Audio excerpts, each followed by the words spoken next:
Outside the small French town of Bourg-l'Étoile, on the morning of November 19th, 1944, a thin layer of mist hung frozen across the landscape. A German anti-tank gunner positioned himself behind his weapon, peering intently through the gun sight as American Sherman tanks moved steadily toward him across the battlefield.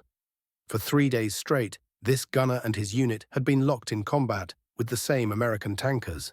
Something was troubling him deeply, something that contradicted everything the Nazi racial instructors had drilled into his mind during training. The lead Sherman, clearly battered and streaming smoke from multiple hits, kept coming. Despite taking round after round, it advanced relentlessly. Through his optics, the German could make out the tank commander standing exposed in the turret, gripping the 50 caliber machine gun and firing it without hesitation into the teeth of enemy fire.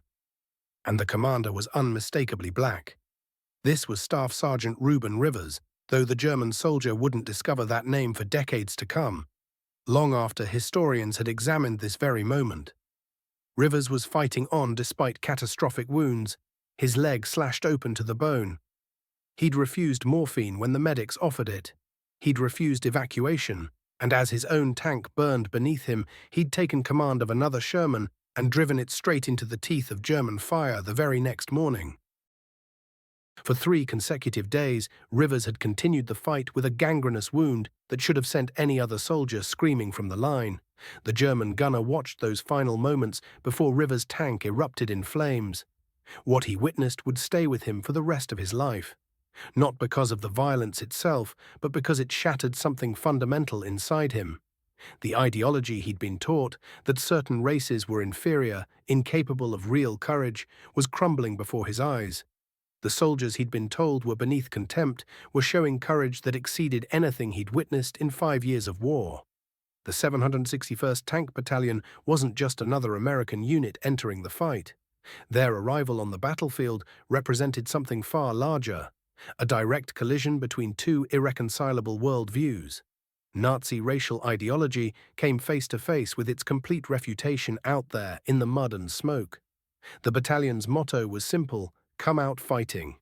And they did exactly that, starting with their first engagement at Morville-l'Évêque, a small Belgian town in November 1944, and continuing through some of the fiercest combat right to the war's final days. But their fight carried meaning on 2 different levels. German forces were about to learn this lesson in the most immediate, brutal way possible.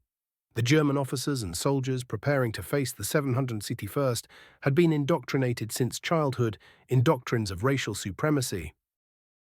Their training materials had been explicit about it. Black soldiers couldn't operate complex machinery. They lacked courage. They would break and run the moment real combat started. These weren't passing prejudices or casual stereotypes. They were hardened into military doctrine and shaped expectations from the highest levels down to frontline soldiers. Over the next 183 consecutive days, the 761st would systematically prove every single one of these assumptions catastrophically, undeniably wrong. The battalion's story began long before the German missed that November morning. The 761st was officially constituted on March 15, 1942, then activated a couple of weeks later on April 1st at Camp Claiborne, Louisiana. This activation wasn't driven by progressive thinking or any enlightened military policy. Internal War Department documents called it political necessity to maintain Negro morale. In other words, it existed to keep morale up among black soldiers watching white units ship overseas while they remained stateside. The 761st's path to combat was unlike anything white American tank battalions experienced. The men trained for nearly 2 full years before ever seeing combat, fully aware that white armored units were shipping overseas after just 12 to 16 weeks of training. They understood the reality. Any mistake they made wouldn't be blamed on an individual soldier, but would be attributed to their entire race. That pressure, that knowledge that they represented something larger than themselves, drove them to master every single aspect of armored warfare during those long months at Camp Claiborne and beyond. Lieutenant Colonel Paul L. Bates, the white officer commanding the battalion, had effectively ended his military career by accepting this assignment. Other officers saw it as career suicide. Yet Bates had served in the First World War. He'd watched French colonial troops fight with real distinction, and that had taught him something important. Ability mattered more than skin color. After 2 years watching his men train, Bates's assessment was clear and unequivocal. The 761st was the best-trained tank battalion in the entire United States Army. Among the soldiers who would vindicate that assessment was Staff Sergeant Reuben Rivers from Hotilka, Oklahoma. He stood 6 feet 2 inches tall, had grown up on a farm, and possessed what Bates recognized as an almost intuitive grasp of terrain and tactics. Then there was Warren G. H. Creasy, who would earn the nickname Iron Man for the sheer endurance he'd display under fire. And there was First Lieutenant Jack Roosevelt Robinson, the battalion's most famous member, an athlete of extraordinary talent who would go on to become one of the greatest baseball players of all time. Robinson never saw combat with the 761st. He'd been court-martialed after refusing to move to the back of a segregated military bus at Fort Hood, Texas, in July 1944. After those 2 years of intensive training in Texas, orders came through on June 9, 1944, for overseas movement. The battalion crossed the Atlantic aboard the British transport Esperance Bay, pulling into England on September 8, 1944. They didn't stay long in England. On October 10, 1944, the 761st came ashore in France through Omaha Beach, landing just weeks after the D-Day invasion had cracked open the German defenses. They were immediately attached to General George S. Patton's Third Army. Patton's skepticism about black tankers was well known and thoroughly documented. He'd written to his wife expressing doubts about whether they could think fast enough for armored warfare. But on October 28, 1944, Patton stood before the battalion and delivered what would become a legendary speech. "Men," he told them, "you're the first Negro tankers to ever fight in the American Army. I would never have asked for you if you weren't good. I have nothing but the best in my army. I don't care what color you are as long as you go up there and kill those sons of bitches." He leaned forward for emphasis. "Everyone has their eyes on you and is expecting great things from you."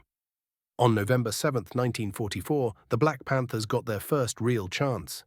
They attacked the German-held town of Morville-le-Vicq in support of the 26th Infantry Division. The German defenders, a combination of Wehrmacht infantry and anti-tank units, expected an easy victory against troops they'd been assured were inferior soldiers. The battle lasted 4 hours. Right in the thick of town, a tank commander named King had his lead Sherman knocked out by a German Panzerfaust. 2 of his crew went down, wounded. His comrades dragged them to safety behind the tank, then hunted down the German soldier with the Panzerfaust and eliminated him. German after-action reports, discovered later in military archives, expressed surprise at the tactical proficiency on display. The Germans had expected panic when the first tank was hit. Instead, they watched the 761st execute a coordinated assault that systematically dismantled their defensive positions one by one. Staff Sergeant Reuben Rivers encountered a German roadblock that brought his tank to a dead stop. Under intense small arms fire, he threw himself out of the tank, hooked a cable from the Sherman to the roadblock, scrambled back up into the turret, and used the tank's engine to drag the obstacle completely off the road. The column was able to move forward again and help capture the town. Rivers received the Silver Star for his action, the first of many decorations the battalion would earn. Throughout November 1944, the 761st found themselves in almost constant combat. The unit endured a grueling 183 days of continuous operational employment. In just that first month alone, November, the 761st suffered 156 casualties. 24 men were killed, 81 wounded, and 44 suffered non-battle losses. The unit also saw 14 tanks evacuated and another 20 damaged in combat. These raw numbers don't convey what the Germans were actually learning. The black tankers they'd been told would flee at first contact were instead maintaining a pace of operations that exceeded most white American units they faced. Standard tank battalions rotated back to rear areas after 10 to 14 days of combat. The 761st remained on the front lines continuously. German intelligence reports housed in military archives began showing confusion and concern about these tankers. One document from the 11th Panzer Division noted the appearance of an enemy tank unit operating in their sector, displaying exceptional maintenance of vehicles and aggressive tactics that seemed completely inconsistent with intelligence assessments. The most dramatic proof of the 761st's determination came during the assault on Gebling. On November 16, 1944, as the battalion advanced toward Gebling, France, Reuben Rivers' tank struck a mine at a railroad crossing. The explosion severely wounded him, slashing his leg to the bone. Rivers refused morphine. He refused evacuation. He demanded another tank and advanced with his company into Gebling the next morning. Captain David Williams, Rivers' company commander, kept ordering him to get off the line. Rivers had a simple response, documented in Williams' report. "Captain, you know better than that.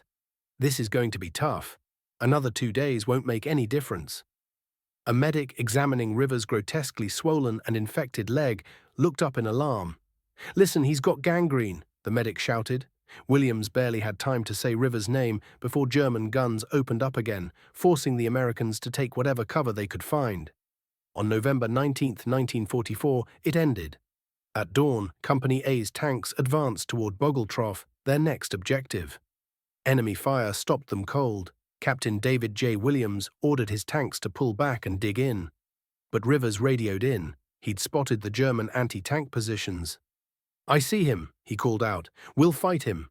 Alongside another Company A tank, Rivers opened fire on the German positions, covering his company as they withdrew to safety.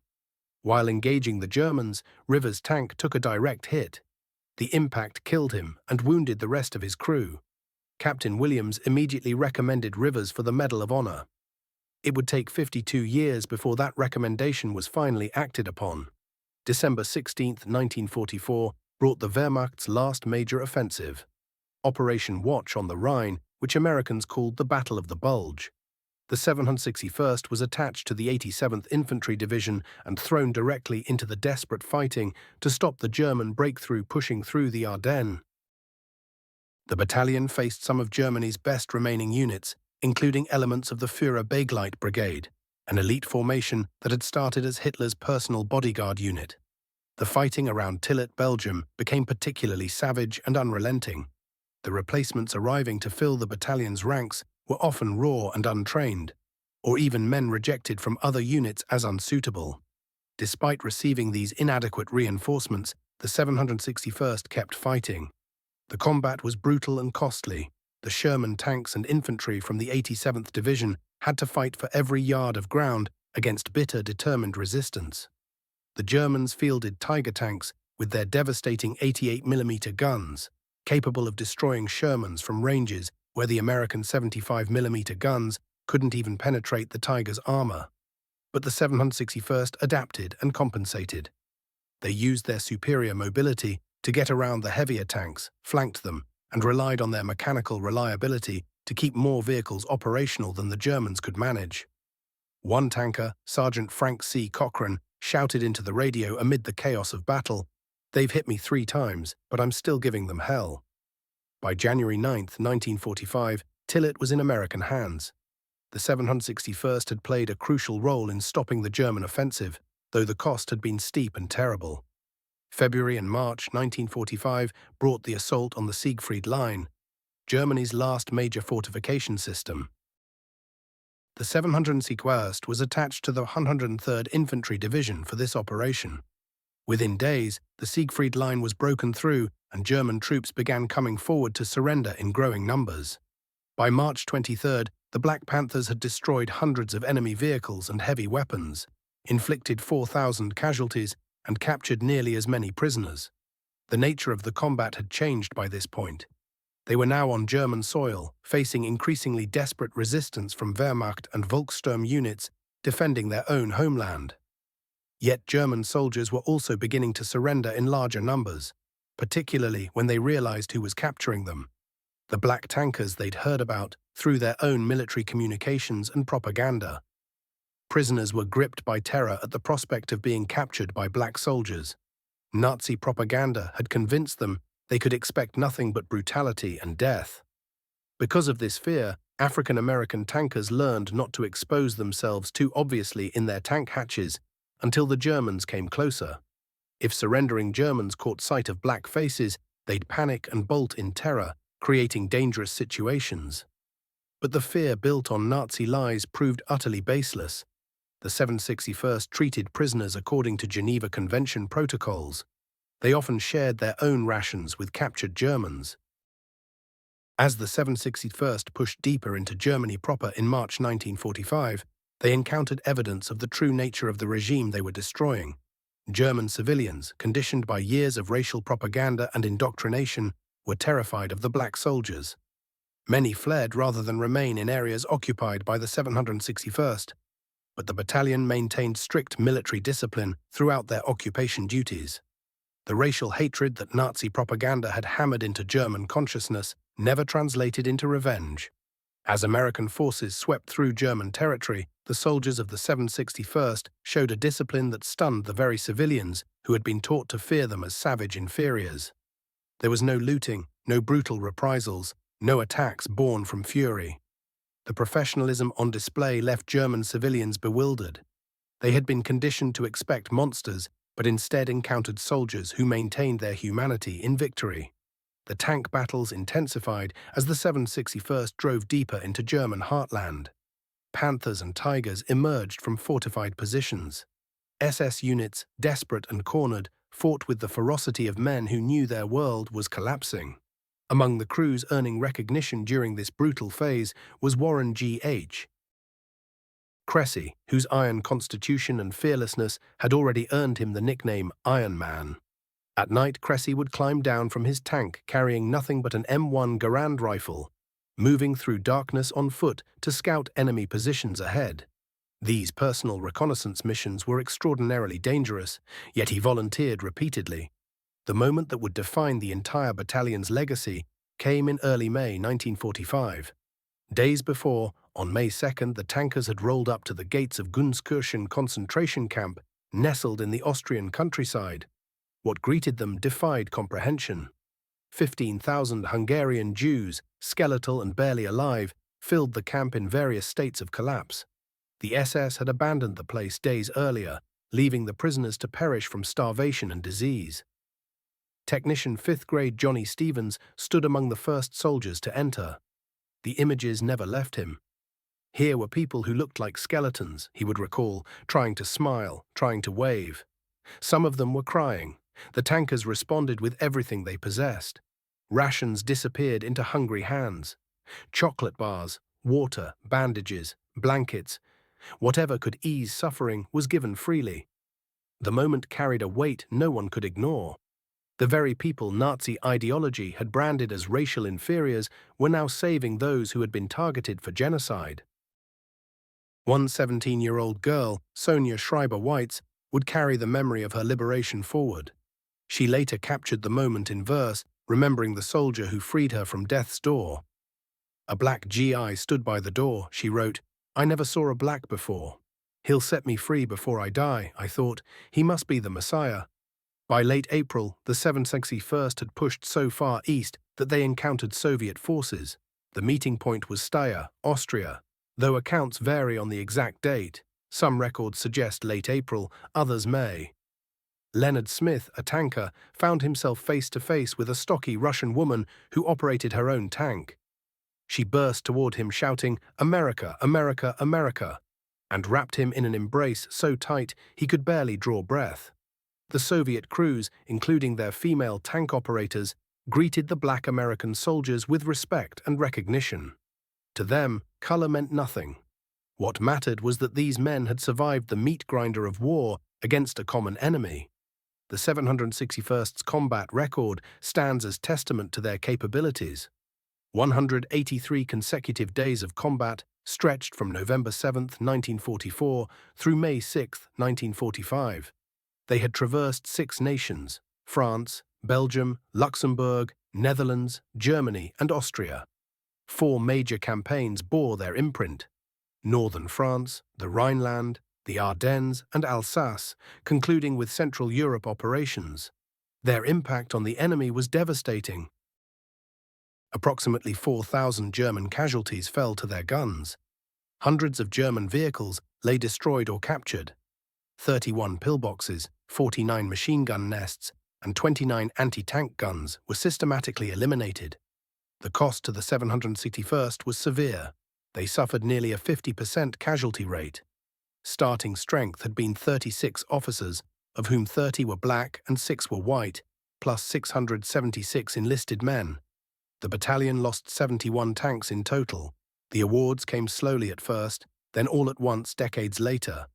One Medal of Honor was awarded posthumously to Reuben Rivers in 1997. 7 Silver Stars, 70 Bronze Stars, and between 246 and 300 Purple Hearts were distributed among the survivors. German military records and prisoner interrogations paint a vivid picture of how the enemy perceived the 761st. One captured officer, upon learning there was only one black battalion in the American forces, refused to believe it. The battalion's relentless presence across 183 days had created the illusion of vastly larger numbers. German prisoners consistently expressed shock at the combat effectiveness of black troops. Interrogation reports now stored in the National Archives reveal German soldiers wrestling with cognitive dissonance. One captured sergeant told his interrogators plainly, "We were told the Negroes would run at the first shot. Instead, they kept coming even when we knocked out their tanks. This was not what we expected." Victory in Europe came on May 8, 1945. For the 761st, however, the fight was far from finished. Physical and psychological wounds needed healing. Unlike white soldiers who returned to parades and ticker-tape celebrations, black tankers faced a different homecoming. They stepped off ships into an America that hadn't changed. Texas native Staff Sergeant Floyd Dade Jr. captured the bitter contradiction in his testimony. "We didn't have equal rights. Democracy was against us." The men who had crushed Nazi tanks and freed concentration camp prisoners entered restaurants that wouldn't serve them. They boarded buses and were forced to the rear. They walked streets where violence and hatred awaited them simply because of their skin color. German prisoners of war held on American soil received better treatment than the black soldiers who had captured them. 33 years passed before official recognition arrived. Individual decorations had been awarded, but the Presidential Unit Citation, the honor given immediately to white battalions, was withheld. Not until January 24, 1978, did President Jimmy Carter present the citation to the 761st. The language acknowledged their extraordinary gallantry, courage, professionalism, and esprit de corps displayed during unusually difficult and hazardous operations. The fuller reckoning came in 1997. 7 battalion members, including Staff Sergeant Reuben Rivers, finally received the Medal of Honor posthumously. President Clinton stood at the ceremony on January 12 and spoke words that carried the weight of delayed justice. No African American who deserved the Medal of Honor for his service in World War II received it. Today we fill the gap in that picture and give a group of heroes who also loved peace but adapted themselves to war the tribute that has always been their due. General Patton's evolution deserves special mention. Initially skeptical about black soldiers' capabilities in armored warfare, Patton's opinion shifted dramatically through combat experience. During the Battle of the Bulge, German infiltrators in stolen American uniforms had penetrated checkpoints, creating chaos and casualties. Patton's solution was audacious. He ordered black soldiers, including the 761st, to man the checkpoints and authorized them to shoot any white soldiers behaving suspiciously. This decision placed the security of his entire army in the hands of men he had once doubted. By war's end, Patton recommended the 761st for numerous commendations. His personal racial attitudes remained complex and troubling, but his military assessment was unequivocal. They were among his finest units. The extended training period that had kept the 761st stateside while other units deployed became, ironically, their greatest advantage. The men trained for nearly 2 years, while white battalions shipped overseas after only months of preparation. This extended timeline, born from discrimination, accidentally produced perhaps the best-prepared tank battalion in the entire army. Lieutenant Colonel Paul Bates later testified to this reality. The delay in sending them to combat, which was wrong and racist, accidentally created the best-trained tank battalion in the army. They could do things with Shermans that shouldn't have been possible. The men could perform complete maintenance in pitch darkness. Every system, every component, Every function of their tanks had been memorized and mastered. The unit cohesion that emerged from years together created something special. Warren G. H. Cressy, the Iron Man, exemplified the battalion's courage and determination. Wounded multiple times and constantly destroying German equipment, Cressy seemed invincible. During one engagement, German fire disabled his tank. Rather than withdraw, he seized control of a .50 caliber machine gun mounted on a half-track and used its devastating firepower to cover his crew's escape while simultaneously destroying the German position that had struck him. He repeatedly volunteered for the most perilous assignments, leading foot reconnaissance deep behind enemy lines. The war spared his life, but it extracted its psychological toll. Like many veterans, Cressy struggled with what would now be recognized as post-traumatic stress. He spoke little about his experiences. Recognition didn't come until the 1978 presidential citation ceremony. German forces encountered another shock: the mechanical proficiency of 761st maintenance crews. Nazi ideology had insisted black soldiers lacked the intelligence to operate complex machinery. The reality was starkly different. The 761st maintained one of the highest operational readiness rates in Third Army. Extended training played a role, but so did the dedication of men like Technician 5th Grade William Harvey, who could diagnose engine problems by listening to mechanical sounds. Maintenance crews labored through the night, frequently under enemy fire, to keep tanks operational. German reports expressed bewilderment at seeing tanks they had destroyed reappear days later, fully functional and combat-ready. The battalion's vehicle maintenance proficiency exceeded that of many veteran Wehrmacht units. Facing superior German tanks like Tigers and Panthers, the 761st innovated tactics born from necessity. The Sherman's 75mm gun couldn't penetrate frontal armor of German heavy tanks, so the battalion developed flanking maneuvers they called cat hunting. One Sherman would charge forward, drawing enemy fire and revealing the German position. Two other Shermans would simultaneously race toward the flanks, targeting the thinner armor on sides and rear. Perfect coordination and extraordinary courage were required. Frequently, the bait tank was destroyed. Other American armored units studied and adopted these tactics. The 761st's innovations contributed measurably to improvements in American armored doctrine across the European theater. When the 101st Airborne found itself surrounded and desperate at Bastogne during the Battle of the Bulge, the 761st played a crucial role in breaking the encirclement. While history remembers Patton's relief of Bastogne, the 761st's contribution often fades into shadow. They fought through temperatures that plummeted to -20 degrees Fahrenheit. They punched through German lines held by Wehrmacht regulars and fanatical SS units determined to maintain their stranglehold. The paratroopers, surrounded and running critically low on ammunition, food, and medical supplies, watched Sherman tanks break through German defenses. One paratrooper who witnessed that breakthrough would later recall the moment simply, "We didn't care what color they were the most beautiful sight we'd ever seen." Captain Erwin McHenry, Captain John Long, and Lieutenant Charles Barber emerged as exceptional combat leaders from the ranks of the 761st. These officers commanded with tactical brilliance under the most intense fire, earning authority not through the mere formality of military rank, but through demonstrated skill and the respect their men saw them freely give in return. Among them stood Captain David Williams, who led Company A with such dedication that he submitted more recommendations for his soldiers' valor than any other company commander in the entire battalion. Yet many of these recognitions were dismissed or cast aside by prejudice. It would take decades before their true heroism received proper acknowledgement.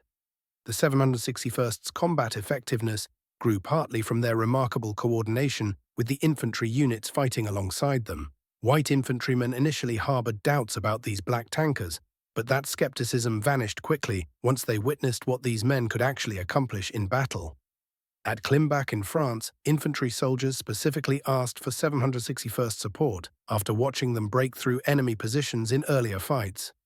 The battalion's readiness to charge directly into hostile territory, accepting enormous personal risk to shield the foot soldiers, meant the difference between life and death for countless infantrymen. One sergeant wrote home describing how these tankers repeatedly saved their lives, driving straight through German fire to provide the covering fire that allowed them to advance. He made clear what really mattered. The men inside those tanks were heroes, regardless of what people back home might believe. This aggressive fighting spirit showed plainly in how much ammunition the 761st consumed. Over 300 tons of shells went downrange during their time in combat, an astonishing quantity for a single battalion. This represented something far different from careless firing.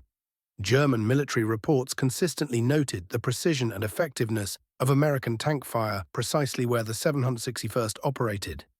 Every shell found its target because these men had trained extensively and knew their craft. As the casualties accumulated, the segregated military system created a terrible shortage of trained black replacements.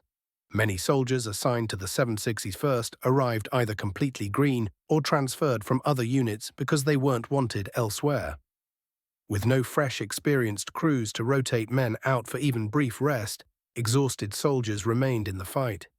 Some of these men had been fighting continuously for weeks without relief.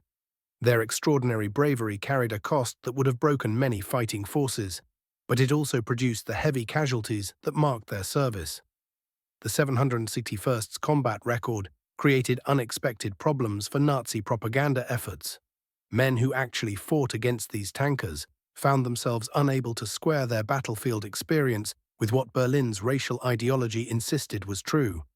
Wehrmacht morale reports from early 1945 show soldiers growing skeptical about racial theories after facing black American units. Troops began asking forbidden questions. If the official racial hierarchy was accurate, why were they losing to men labeled inferior? This confusion among German fighting men contributed significantly to the collapse of combat effectiveness in the final phase of the war. Before shipping overseas, the 761st had trained in the American South under Jim Crow segregation. Most of these black tankers completed their preparation at bases in Kentucky, Louisiana, and Texas, places where black Americans faced harsh treatment and constant degradation. The surrounding communities considered them less than human. At Camp Hood, they endured relentless racial harassment. White-owned businesses turned them away. Even the military buses that transported soldiers operated on segregated seating. The battalion itself was assigned housing in the worst area of the base, positioned near the sewage treatment facility. Rather than breaking their spirit, this adversity created extraordinary unity among the men. They understood clearly that they fought two distinct battles simultaneously, one against German forces and another against American racism. This dual purpose strengthened their resolve in ways their adversaries could never comprehend. First Lieutenant Jack Roosevelt, better known as Jackie Robinson, stood as the battalion's most prominent member. During the 761st's training period, a white bus driver ordered Robinson to move to the back of the vehicle. Robinson refused and faced arrest. Battalion Commander Lieutenant Colonel Paul L. Bates rejected the court-martial recommendation from the military policeman who made the arrest. Instead, the base commander transferred Robinson to the 758th Tank Battalion, where that unit's commander agreed to process the insubordination charge. Robinson faced court-martial but was acquitted of all accusations. The legal process consumed months, however, and Robinson missed the 761st's deployment to Europe. He received honorable discharge in November 1944, afterward going on to break baseball's color line in 1947. On November 10, 2005, Fort Hood, now Fort Cavazos, Texas, unveiled a permanent monument honoring the 761st Tank Battalion. The memorial features 4 black granite panels surrounding a life-size marble statue of a 761st soldier kneeling on a black granite base, engraved with both a tank and a panther.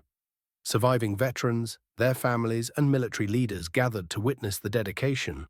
The keynote address emphasized that the 761st had fought not only for victory against Hitler's Germany, but for the fundamental principle that every American, regardless of race, possessed the right to serve with honor. Perhaps the most powerful recognition came from an unlikely place.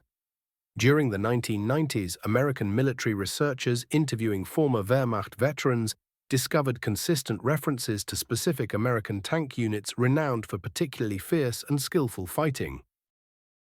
When pressed to identify these units, German veterans repeatedly named the black tankers they had faced.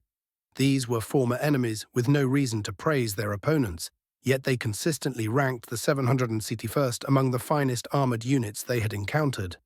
One aging German tank commander stated simply that they fought like devils. He reflected on the paradox.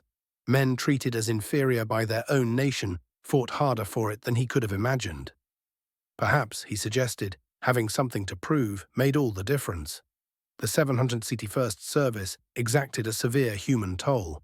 Nearly half the battalion suffered casualties, representing an enormous price for their achievements. Parents, wives, and children received notifications that their loved ones had fallen while fighting for a nation that denied them full citizenship. Despite this brutal contradiction, the survivors rarely showed bitterness toward their country. Leonard Smith, who became a New York City transit officer after the war, reflected decades later that they had always understood their struggle transcended the prejudice they faced. They fought for what America could become rather than what it was at that moment. The 761st story remained largely hidden for years, known mainly within black communities. When history texts mentioned black soldiers at all, they typically described support roles. Combat units like the 761st found their achievements minimized or omitted entirely. The 1970s began changing this through the civil rights movement's commitment to recovering black history. National recognition accelerated with the 1978 Presidential Unit Citation and increased further following the 1997 Medal of Honor ceremony. Today, military academies teach the 761st story, the U.S. Army Armor School studies their tactics, and museums preserve their legacy. They are recognized as one of the most effective armored battalions deployed in the European theater. The 761st's experience holds profound lessons for contemporary America. It demonstrates how prejudice squanders human potential. The military's initial reluctance to employ black soldiers in combat roles almost cost them access to one of their finest units. Yet it also shows that excellence cannot be permanently suppressed by discrimination.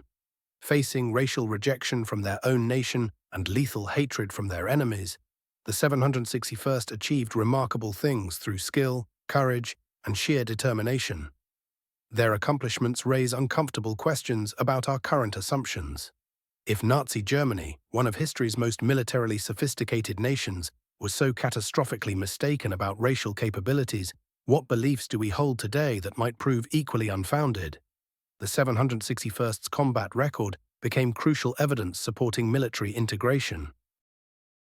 When President Truman signed Executive Order 9981 in 1948, desegregating the armed forces, the 761st's documented battlefield success provided specific justification. During the Korean War, integrated units performed at exceptional levels, confirming what the 761st had already demonstrated. Competence and courage transcend racial categories. Many 761st veterans became advisors during military integration, drawing on their hard-won experience. Individual veterans experienced varied post-war lives. Some, like E.G. McConnell, used the GI Bill to obtain college degrees that would have been impossible otherwise. Others encountered continued employment and housing discrimination despite their sacrifice. Warren Cressy battled what was then called combat fatigue, a condition now recognized as PTSD. Like many veterans, he carried his trauma silently for years until the 1978 Presidential Unit Citation prompted families to learn the full scope of their relatives' service. The complete 761st story has been reconstructed from multiple sources: official Army records, German military archives, personal correspondence, soldier diaries, and oral histories collected many years after the fighting ended. The Army's official history, published during the 1950s, barely acknowledged the 761st. Independent researchers and the veterans themselves worked to preserve this account for future generations. The National Archives now maintains comprehensive records of the battalion's operations, open to researchers and the public. The 761st's liberation of Gunskirchen concentration camp remains honored at Yad Vashem, Israel's principal Holocaust memorial. Survivors and their descendants have sustained relationships with battalion veterans and their families across the decades. In 2015, the Austrian government invited surviving 761st members to ceremonies commemorating the 70th anniversary of war's end. They were recognized not simply as liberators, but as men who had demonstrated profound humanity amid systematic inhumanity. German tankers commanding their Tigers and Panthers never anticipated the 761st would fight at all, much less sustain 183 consecutive days of combat without relief. Nazi racial dogma had convinced them that black soldiers lacked the capacity to operate tanks effectively, that they possessed insufficient courage and would abandon their vehicles upon first contact. Instead, these Germans encountered men who had trained more rigorously, fought more fiercely, and endured more continuous combat than nearly any other American unit. The 761st did far more than assist in defeating Nazi Germany. They obliterated its racial ideology through undeniable excellence in warfare. From their initial combat engagement through the war's conclusion in Europe, the 761st earned 7 Silver Stars, 246 Purple Hearts, and 1 Congressional Medal of Honor. Many decorations arrived decades late due to systematic racial prejudice, and these honors only hint at their genuine heroism. The battalion fought 183 days without relief, not because they weren't desperately tired. They were. Not because they didn't lose men. They lost nearly half the unit. They fought because millions of black Americans were counting on them to prove that men with dark skin belonged in combat, that they deserved their country's trust. Each Sherman tank rolling toward German positions carried more than ammunition and fuel.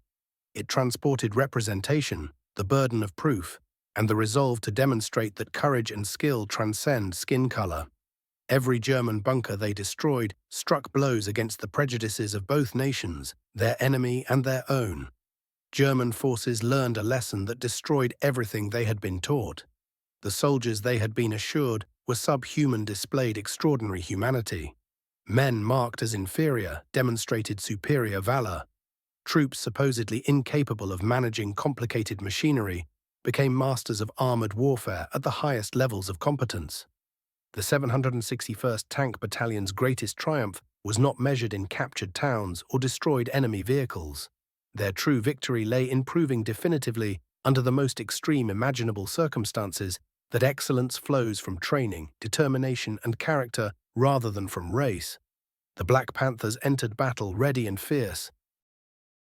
For 183 days without a single break, facing enemies who never believed they would truly fight, they never ceased fighting.